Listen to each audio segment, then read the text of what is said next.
Hi guys, ಇವತ್ತು ನಮ್ಮ ಕಾಲೇಜಲ್ಲಿ ಕ್ರಿಕೆಟ್ ಇಂಟರ್ ಕ್ಲಾಸ್ ಮ್ಯಾಚಸ್ ಇದ್ವು. ಇವತ್ತು ಮ್ಯಾಚ್ ನೋಡೋಣ ಅಂತ ಹೋಗಿದ್ದೆ. ಮ್ಯಾಚ್ ನೋಡುವಾಗ ಎಲ್ಲರೂ ಬಾಲ್ 6 ಹಂಗೆಲ್ಲ ನೋಡ್ತಾರೆ. ಆದ್ರೆ ನಾನ್ ನೋಡಿದೇನಂದ್ರೆ मतलब वो अलग ही लेवल का बंदा था.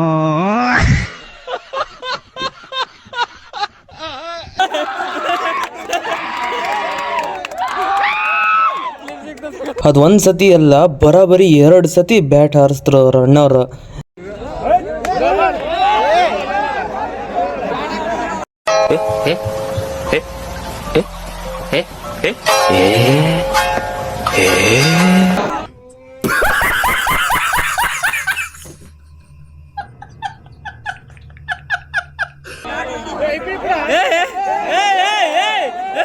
ಬೇಕು ಅಂತ ಬಂದದಲ್ಲ, ದಾರಿ ತಪ್ಪಿ ಬಂದದ್ದು.